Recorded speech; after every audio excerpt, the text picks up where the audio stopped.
नमस्कार मंडळी, तो रे माझा मित्राचा आजचा म्हणजे 10 जूनचा फ्रेश असा रिव्ह्यू तुम्ही माझ्या आवाजामध्ये ऐकत आहात. आपण पाहतोय अर्णवचे बाबा म्हणत असतात ईश्वरीला की ईश्वरी अगं आत्ता माझ्या अंजूवरती जी वेळ आली ना तर त्याला मी जबाबदार आहे. ईश्वरी म्हणत असते की बाबा प्लीज. तर अर्णवचे बाबा म्हणतात नाही ग, खरंच मी जबाबदार आहे. अगं बघ ना, त्या दोघांचं सुद्धा ना माझ्यावर चिडणं काही गैर नाही आहे ग. आणि म्हणतात की मला सांग की कुठल्या मुलांना आपल्या बापाबद्दल जो आदर वाटतो तो वाटणार आहे का ग कधी आता यांना माझ्याबद्दल, असं हे बाबा म्हणत असतात. ईश्वरी त्यांना खूप समजावते की बाबा तुम्ही नका इतका त्रास करून घेऊ. पण अर्णवचे बाबा म्हणतात हे बघ, मी इतकी वर्ष ना इतकी देवाची सेवा केली आणि ज्यांना जन्म दिला, ज्यांना मी या जगात आणलं, मी त्यांच्यासाठी काहीच करू शकलो नाही. आता ना ते हे सगळं व्यर्थ आहे म्हणून खूप ओरडायला लागतात. आता कपाळावरती हात पण मारून घ्यायला लागतात. ईश्वरी त्यांना खूप समजावते, म्हणते बाबा प्लीज नका हो तुम्ही स्वतःला त्रास करून घेऊ. अहो प्रत्येकाचं नशीब असतं ना, आणि प्रत्येक आहे ना प्रत्येक माणूस आपल्या नशिबातला नाही टाळू शकत, माहिती ना तुम्हाला. मग तुम्ही का त्रास करून घेताय? होईल हो सगळं बाबा, प्लीज नका तुम्ही त्रास करून घेऊ. आता बघा अर्णवचे बाबा ईश्वरीचा हात हातात घेतात आणि म्हणतात हे बघ बाळा, हे बघ तू ना काही कर, पण चिंटूच्या मनातला माझ्याबद्दलचा राग दूर कर ग. आणि म्हणून खूप रडायला लागतात आणि म्हणतात की अगं माझ्याकडे दुसरं काही नाही आहे ग माझ्या मुलांशिवाय. आणि म्हणतात की मला नाही आता नाही सहन होत आहे म्हणून. ईश्वरी म्हणते बाबा होईल सगळं ठीक, मी करीन ना काहीतरी. आणि आता अर्णवचे बाबा म्हणतात की हे बघ ईश्वरी, मी तुला एक गोष्ट सांगतो, हवं तर ही माझी शेवटची इच्छा समज ग तू. ईश्वरी म्हणत असे हो बाबा तुम्ही काय समजता हे सगळं, तुम्ही असं नका बोलू. आणि म्हणते की मी ना तुमची सगळी इच्छा पूर्ण करेन, त्यामुळे प्लीज बाबा तुम्ही शांत व्हा, नका ना त्रास करून घेऊ. आता ईश्वरी इतकं सगळं समजावते तेव्हा कुठेच ना अर्णवचे बाबा शांत होतात. पण आहे ना अजूनही ते थोडे रडतच असतात. आता ईश्वरीला आलेलं असतं टेन्शन, अर्णवच्या बाबांना कसं आता हँडल करायचं ते. आणि आता आपण पाहतोय पुढचं की अंजली जी आहे तर ती नम्रता आणि आकाशच्या रूममध्ये येते. दोघंजण छान गप्पा मारत बसलेले असतात. आता ती आली की हे दोघे उठून उभारतात. तर अंजली म्हणते नम्रता एक रिक्वेस्ट करू का? तर नम्रता म्हणते हां बोला ना ताई. अंजली म्हणते तू जरा वरण भाताचा कुकर लावशील का, आणि पोळ्यासुद्धा करून ठेव ग. काय ना की मला ना आता बाळाला घ्यायचंय ग, आणि ते अनिता ताई नाही येत ना ग आत्ता, म्हणून मी म्हटलं तुला बाकी भाजी ना मी करून घेईन, हां चालेल ना ग तुला. असं म्हणल्यानंतर नम्रता बघा हां आकाशकडे बघते आणि हाऊ असं म्हणत असते की मी करते हां सगळं, म्हणून करून ठेवते. अंजली म्हणते नक्की ना ग, नक्की करशील ना? नम्रता म्हणते हो नक्की करीन. आता अंजली तिला थँक्यू म्हणते आणि आता तिथून निघून जाते. आपण पाहतोय की अंजली गेल्यानंतर आकाशला तर खूप आनंद होतो. कारण का तर बघा हां पुढे सांगतो ते. आता आकाश म्हणतो की नम्रता तुला एक गोष्ट माहिती आहे का की तू खूप लवकर सगळ्यांना आपलंसं करून घेतेस म्हणून. आणि दिने तर बघ तिचा राग बाजूला ठेवून तुला हक्काने कामं सांगितली, आणि खरंच ही गोष्ट किती चांगली आहे असं आकाश म्हणत असतो. आणि आता नम्रताला म्हणतो की आय एम सो हॅपी असं म्हणून आता आकाश जो आहे तर त्याच्या कामाला लागतो. पण हे सगळं जे आहे तर ते अजिबात आवडत नसतं हां नम्रताला वाटत असतं की सगळे फक्त कामापुरतेत म्हणून. नम्रता आता मनातच म्हणते हो बरोबर आहे ना, कामापुरतं कामं सांगण्यापुरतंच तर हक्क आहे ना सगळ्यांचा माझ्यावरती. आता आपण पाहतोय पण ईश्वरीचं सीन. ईश्वरी आहे ना तिच्या कपाटामध्ये साडी शोधत असते, त्यांना सगळ्यांना बाहेर जायचं असतं ना म्हणून. तर अर्णव आहे ना शिर्केंशी बोलत आहे ना रूममध्ये येतो. आता अर्णव त्याच्या कामामध्ये बिझी असतो. तर ईश्वरी म्हणत असते की सर लवकर चला पटकनी आवरा, आपल्याला ना बाहेर खायला जायचं आहे म्हणून. अर्णव म्हणतो खायला काय जायचं आहे, ऑर्डर कर नाही ते. तर ईश्वरी म्हणते नाही मुतो याने आकाश भाऊजी आपण चौघं मिळून जायचं आहे. अर्णव म्हणतो आपण चौघं कशाला जायचं आहे मी सिंदूर, अगं त्या दोघांना जाऊ देत ना, आताच तर त्यांचं लग्न झालं आहे ना. ईश्वरी म्हणते अहो नाही अहो तसं मी कमिट केलं आहे ना त्यांना. असं कमिट केलं आहे म्हणल्यानंतर अर्णव म्हणतो की अरे तू मला विचारून कमिट केलंस का गं, मी सिंदूर मला काम आहे हां प्लीज. तर ईश्वरी म्हणते हे बघा ते काही असू दे, माझ्या मनाचं काही आहे की नाही, मला बाहेर खायला जायचं आहे, मला काही माहिती नाही, पटकन आवरा, उठा इतकी घाई करते ना की बस. अर्णव म्हणतो ओके मला जर महत्त्वाचं काम आहे ते मला करू देत ओके. ईश्वरी म्हणते ठीक आहे लवकर करा हां म्हणून. अर्णव म्हणतो की ठीक आहे म्हणून. आता बघा ईश्वरी पुन्हा तिची साडी घेऊन सगळ्या रूममधून फिरत असते. आता आरशात काय बघते स्वतःच्या अंगावरती ती साडी टाकून कशी दिसते ती. अर्णव इकडे म्हणत असतो की शिर्के तुम्ही ज्या मुलींचे फोटो पाठवलेतल्या त्यातली एकही मुलगी मला ना छान वाटत नाही आहे, म्हणजे आपल्या कामासाठी. आणि आता म्हणत असतो की हां ही नेहा कोण आहे बरी ही. आता या अर्णवानं शिर्केशी बोलत असतो आणि बघा ईश्वरीचं सगळं लक्ष आहे ना त्याच्याकडेच असतं. आता अर्णव म्हणते की हां ती ठीक आहे, पण ठीक आहे तिची स्माईल पण क्यूट आहे, चांगली आहे ती मुलगी असं अर्णव म्हणत असतो. पण ईश्वरीला बघा हां खूप वाईट वाटतं. आणि अर्णव म्हणतो की अरे पण ती खूप मॉडर्न आहे ती मुलगी, आणि ती मुलगी साडीमध्ये छान नाही दिसणार असं अर्णव म्हणत असतो. आणि बघा ईश्वरीला वाटत असते की आपल्याबद्दलही विचारावं. तर ईश्वरी म्हणते सर मी साडीमध्ये तुम्हाला आवडते ना, सर बोला ना इकडे बघा ना. आणि अर्णव आहे ना शिर्केला नाही म्हणत असतो. तर ईश्वरी म्हणते हां. तर अर्णव म्हणतो अगं मी शिर्केंशी बोलतोय, काय झालं तुझं काय मध्ये चालू आहे म्हणून. तर ईश्वरी म्हणते बरं ठीक आहे म्हणून. आता बघा हां अर्णव पुढे बोलत असतो की हां कोण म्हणताय तुम्ही, हां ही मुलगी का, नो नो नो शिर्के ही नको, नॉट ॲट ऑल, असं अर्णवचं बोलणं चालू असतं. आणि दुसरं कोण, आता बघा ईश्वरी इतकी वागते ना खाली त्या लॅपटॉपमध्ये बघायला की अर्णवचाच आहे ना हात खाली घसरतो आणि अर्णवच आहे ना त्याचा तोल जातो. आणि वरून अर्णवलाच म्हणते की काय हे सर नीट बसा ना म्हणून तुम्ही. आता अर्णव म्हणतो की व्हॉट, आणि तिकडे शिर्के फोनवरती बोलत असतात. त्या अर्णवला अक्षरशः दोघं इरिटेट करतात. अर्णव म्हणतो मी सेंदर अगं तुझा काय प्रॉब्लेम नाही तो. ईश्वरी म्हणते सर काय काय प्रॉब्लेम म्हणजे माझ्यावर चिडायचं नाही, हां आधी आपल्याला बाहेर खायला जायचं आहे ना, तर त्यासाठी तुम्ही आधी रेडी व्हा, आवरून घ्या. त्या मुलींचं काय आहे ना, त्या मुलींचे फोटो नीट नंतर बघत बसा. अर्णव म्हणतो काय प्रॉब्लेम आहे त्या मुलींचे फोटो बघत बसलो तर, अच्छा म्हणजे हो मी सिंदूर तुला ना इतर मुलींचे फोटो बघितले तर तुम्ही जेलेस होतीस ना. ईश्वरी म्हणते ओ सुंदर, थोबाडा बघा त्यांचं, मेकअप केल्यावर काय कोणीही सुंदरच दिसेल ना, आणि आम्ही बघा आम्ही विदाऊट मेकअपसुद्धा आम्ही किती सुंदर दिसतोय ते दिसतोय की नाही.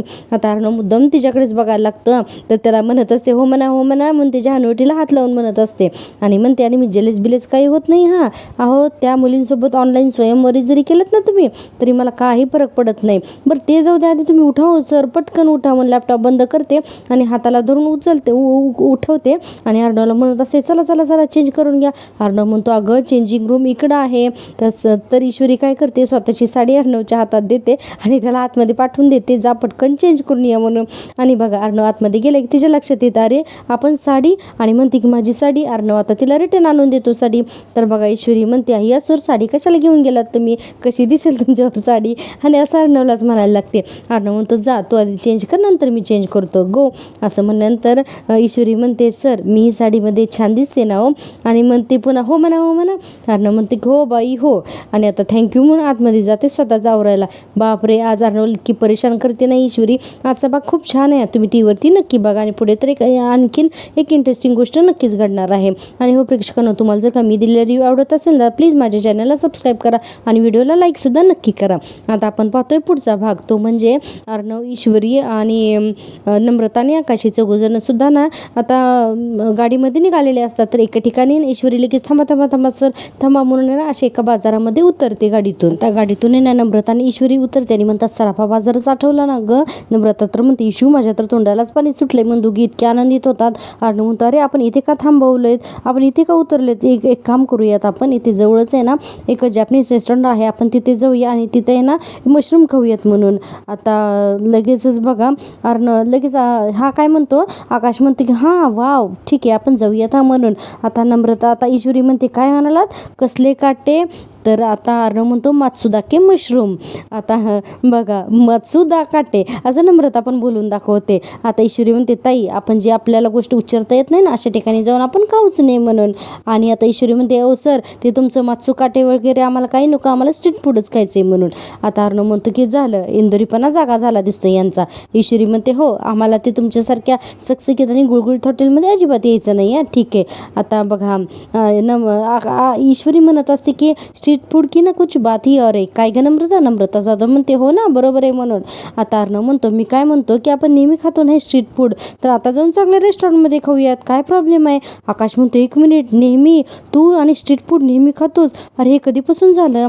आता अर्णव म्हणतो नाही म्हणजे मी स्वतःहून नाही खात पण ही सतत नेहमी म्हणत असते ना. तर ईश्वरी म्हणते नाही नाही नाही एक मिनिट भाऊजी हे खोटं बोलतायत, खोटं बोलतायत, अरे नेहमी खातायत ही माझ्याबरोबर आणि हे आत्ता ना खोटं बोलतायत. आणि जेव्हा जेव्हा तिखट लागतं ना तर आई ओई असं करून करून आहे ना पाणी पीत पीत खातात, पण हे सगळं काही खातात. आकाश आणि नम्रता आता हसायला लागते. अर्णव म्हणते काही सांगू नकोस एकदा फक्त खाल्लं होतं. नम्रता म्हणते आकाश प्लीज मला ना गोलगप्पे खायचे, प्लीज जाऊयात ना आपण. आणि आता अर्णव म्हणतो अगं ते मात्सुदाके. ईश्वरी म्हणते भाऊजी तुम्ही खाणार आहेत का हिच्यासोबत गोलगप्पे, तर आकाशाने नाही म्हणत असतो. ईश्वरी म्हणते बरं भाऊजी ऐका ना, भाऊजी ऐका ना, अहो तुमचं नवीन लग्न झालंय ना, जरा तुम्ही दोघं एकत्र वेळ घालवा ना, जा जा गोलगप्पे खा असं म्हणून आहे ना. ईश्वरी म्हणते जावा तुम्ही आणि आमचं काय आमची सगळीच बोंब आहे असं ईश्वरी म्हणते बघा. हां आणि बघा अर्णव म्हणतो काय काय म्हणालीस तू, तर ईश्वरी म्हणते आमची सगळी बोंब आहे. अर्णव म्हणतो इतकी बडबड करायची काही गरज नाही ना, आता या दोघांची लागतात भांडणं. ईश्वरी म्हणत असते एक मिनिट इथे वेळेस तुम्हाला काय ऐकू येत नाही ना, आता हेच बरं कसं काय ऐकायला आलं. आता अर्णव आहे ना नम्रताला बोलायला जातो. की नम्रता अगं ही काय बोलते म्हणून. तर ईश्वरी म्हणते ओ तिला बोलायला जाऊ नकाच, इथे आहे ना मी तुमच्यासमोर, बोला बोला माझ्याजवळ बोला. आणि आता या दोघांची लागतात भांडणं.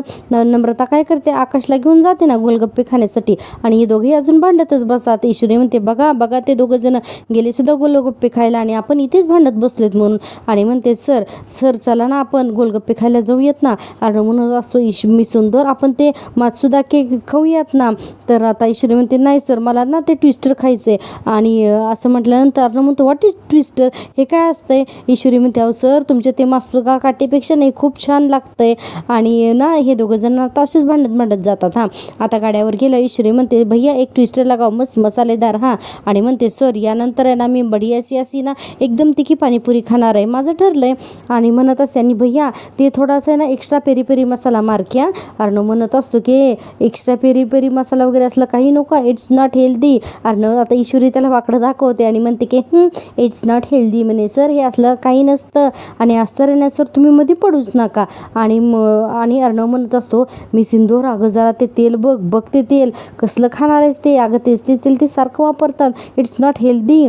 ईश्वरी म्हणते सर तुम्ही ते खायला आलात की फूड ऑफिसर पण इन्स्पेक्शन करायला आलात. अहो सगळेजण तर खातायत ना आणि खावा ना सर बिंदास. आता अर्णव म्हणतो सगळे खातात काय सगळे खातात, अगं हे डायजेस्ट होत नाही पटकन माहिती का तुला. ईश्वरी म्हणते ओ आजोबा. अर्णव म्हणतो मी आणि आजोबा. ईश्वरी म्हणते अहो हो नाहीतर काय सर, अहो हेच तर वय ना काही खायचं आणि काही पचवायचं. अहो सर आत्ता नाही खाल्लं तर मग कधी खाणार. आणि सर तुम्हाला एक गोष्ट सांग का, हा इंदोरचे आहे. अर्णव म्हणतो माहिती आहे. ईश्वरी म्हणते माहिती आहे ना, मग हे पण माहिती करून घ्या की आम्ही सराफा बाजारमध्ये गेल्यानंतर चहा गोलगप्पे दही बल्ले छोले कचोरी समोसा याच्याबरोबरच ना मालपोवापासून शिकंजीपर्यंत सगळं काही खातो आणि मगच आमचे पाय ना घराकडे आम्ही वळवतो. अर्णव तर ना थक्क होतं हिच्या बडबडीने अक्षरशः. अर्णव म्हणतो आर यू सिरियस. तर ईश्वरी म्हणते चला एकदा माझ्यासोबत इंदोरला आणि मग आहे ना तुम्हाला दाखवते. अर्णव म्हणतो मग काय लगेच डॉक्टरकडे जावं लागत असेल ना. तर ईश्वरी म्हणते काय. अर्णव म्हणतो हो ना एवढं सगळं उलटं सुलटं खाऊन डॉक्टर लागतच असेल ना. ईश्वरी म्हणते बिलकुल नाही, आमच्या इथे ना डॉक्टरसुद्धा ना शटल डाऊन करून सराफा बाजारमध्ये जातात. अर्णव म्हणतो तरीच. ईश्वरी म्हणते गप्प बसावं, जर काही असं प्रत्येक वेळेला काहीतरी बोलत जर का खाल्लं तर मजा कशी येणार खाण्याची. चला ट्विस्टर खाऊयात. आता तो माणूस तो ते ट्विस्टर देतो. हां आता बघा ईश्वरी ते ट्विस्टर घेते आणि अशी काही खायला लागते ना. आता अर्णवला ते अजिबात आवडत नसतं. अर्णव म्हणतो की अगं बसून खा जरा आणि ईश्वरी म्हणत असते वा काय छान आहे बढिया, असं तुम्ही खाणार आहेत. अर्णव म्हणतो नको माझं पोट भरलं म्हणून. तर ईश्वरी म्हणते माझी बडबड ऐकून. तर अर्णव म्हणतो नाही आहे आणि म्हणतो की तुला बघून. आणि खाताना ईश्वरी त्याच्याकडे बघत असते ना म्हणून म्हणतो की नाही खाताना तुला बघून माझं पोट भरलं, खा तू खा. आणि ईश्वरी ना मस्त ताव मारत असते. अर्णव म्हणतो आता seat have a seat please बसून खा म्हणून. आता ईश्वरी बसून सुद्धा खाते. अर्णवला इतकं अजीब वाटत असतं ना की बस. आता आपण पाहतो इकडे आकाश आणि नम्रताचा सीन. आता आकाश आणि नम्रता हे दोघं जण आहेत ना चिअर्स म्हणून कुल्फी खात असतात. आकाश म्हणत असतो झालं तुझ्या मनासारखं. तर नम्रता म्हणते हा हो पण आता आकाश म्हणतो आता काय आता अजूनही पण आहेच का. आता असं म्हणल्यानंतर बघा हां आकाश म्हणतो अगं घरी होतो तेव्हा तू इतकी खुश होतेस की आता आपण बाहेर जाणार म्हणून आणि आता बाहेर आलोय तर आता परत पण. तर नम्रता म्हणते नाही असं नाही, पण लग्नानंतर आपण दोघं बाहेर आलोयत ना याची खुशी आहेच मला, पण काय आहे ना पण एकटे आलो नाहीत ना आपण, जिजू आणि इशू दोघांसोबत यावं लागलं ना आपल्याला. आकाश म्हणतो मग काय झालं, काय प्रॉब्लेम आहे, आलोयत ना आपण आता बाहेर. आता बघा आकाश खरंच खूप समजूतदार मुलगा दाखवलाय. आपण नम्रता तशी नसते. नम्रता म्हणते हा हो पण आपण जर का घरच्यांना विचारलं असतं की मग फक्त दोघांनाच बाहेर जायचे तर जाऊ दिलं असतं. आकाश म्हणतो ऑफकोर्स का नसतं जाऊ दिलं म्हणून, त्यात काय एवढं आहे, तो असं का विचारतेस. नम्रता म्हणते नाही म्हणजे इशू आणि जिजू जेव्हा बाहेर जातात तेव्हा ते काय घरातल्यांची परमिशन घेऊन जातात का. आता बघा आकाश म्हणतो की हे बघ नम्रता प्लीज हे असलं सगळं ना तू तुझ्या डोक्यातून काढून टाक, असला विचार अजिबात ठेवू नकोस. हा नम्रता म्हणते अहो म्हणजे मी म्हणते की ते जेव्हा बाहेर फिरायला जातात तेव्हा ते एकटेच जातात ना, आपल्याला घेऊन नाहीत जात किंवा परमिशनही घेत नाहीत ना, मी हे म्हणते. आकाश म्हणतो ओके तुला काय हवं आहे ते सांग. नम्रता म्हणते मग आज रात्री लेट नाईट फक्त मूवीला आपण जायचं दोघांनीच फक्त. तर आकाश म्हणतो आज रात्री. अगं नम्रता आय एम सॉरी ग पण तुला माहिती नाही की मी एका प्रोजेक्टवरती काम करतो आहे आणि क्लायंट US बेस्ड आहे, त्यामुळे ना USचे टायमिंग वेगळे असतात, सो मला रात्रीचं काम करावं लागणार आहे. आय एम रिअली सॉरी हां असं म्हणल्यानंतर नम्रता म्हणते, बघितलं आय एम रिअली सॉरी असं म्हणताय आणि कसं बोलताय आणि मला माहितीच होतं आणि तुम्ही म्हणत होतात की कधीही जाऊ शकतो आपण, काहीच प्रॉब्लेम नाही आहे. आकाश म्हणतो ओके फाईन आपण जाऊया ठीक आहे. नम्रता आता खूप खुश होते आणि म्हणते पिंकी प्रॉमिस. आकाश म्हणतो प्रॉमिस. तर नम्रता म्हणते नाही पिंकी प्रॉमिस करा ना. आता लगेच आकाश सुद्धा ना पिंकी प्रॉमिस करतो आणि आता नम्रता खूप खुश होते आणि म्हणते आकाश चला ना आता रगडा पॅटीस खाऊया. आता आकाश म्हणतो अगं कुल्फीनंतर रगडा पॅटीस कोण खातं. नम्रता म्हणते इंदोरी स्टाईल आहे चला ना सर. आणि आकाश म्हणत असतो ही मुलगी आहे ना इंदोरचं नाव खराब करणार आहे एखाद दिवशी. आता आपण पाहतोय पण इकडे वल्लरीचं सीन. आता आपण पाहतो ही वल्लरी त्या उदयकांच्या घरी आलेली असते, हां म्हणजे अगदी पाठीमागच्या दारातून वगैरे ही आलेली असते. आता येते आणि ही बघते तर म्हणते हां करेक्ट आहे हेच रमाकांचं हेच त्या उदयकांचं घर आहे म्हणून. आणि येऊन पाहते तर आहे ना घराला कुलूप लागलेलं असतं आणि म्हणते की उदयकांत राजे शिर्के तर इथेच राहतो पण कुठे गायब झालाय काय माहिती. इतक्यातच तिची नजर ना कुलपावर जाते.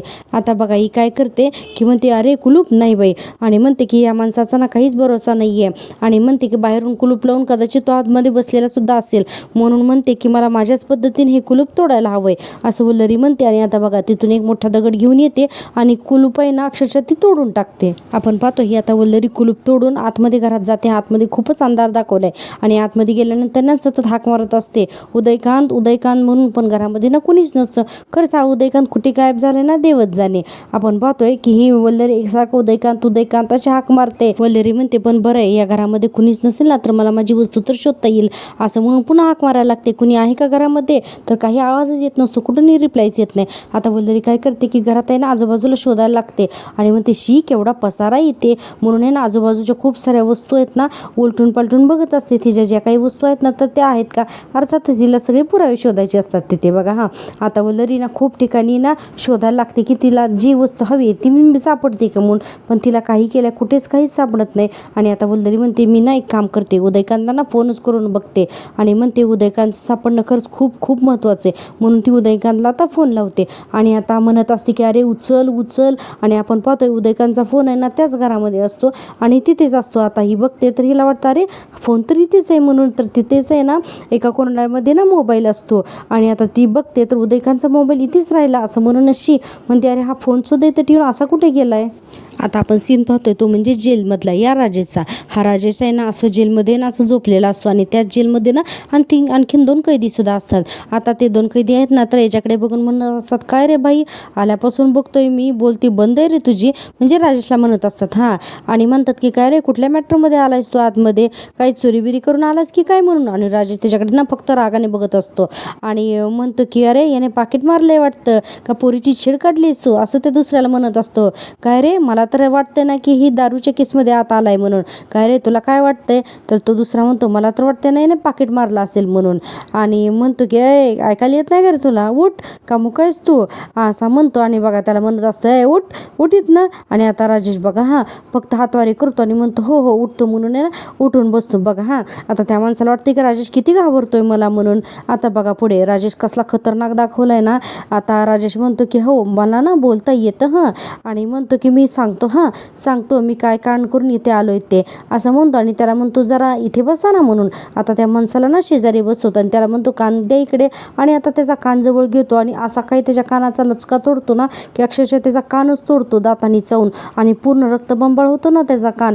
तो माणूस खूपच ओरडायला लागतो. इतक्यातच पोलीस इन्स्पेक्टर येतात आणि ना त्या माणसाला पटकन उचलतात. सगळेजण आतमध्ये येतात, कॉन्स्टेबल इन्स्पेक्टर सगळेजण आतमध्ये येतात आणि पाहतात तर त्यांनी ना पूर्ण त्यांचा कान आहे ना चावून तोडलेला असतो आणि हा राजेश अतिशय क्रूरपणे हसत असतो. आता इन्स्पेक्टर साहेब येतात आणि म्हणतात अरे काय केलंस तू हे सगळं, आणि अरे याचा कान तू चावलास, अरे काय अरे तू. आणि राजेश खूपच जोरात हसत असतो. बापरे इतका विकृत आणि इतका क्रूर दाखवले ना हा राजेश की बाज.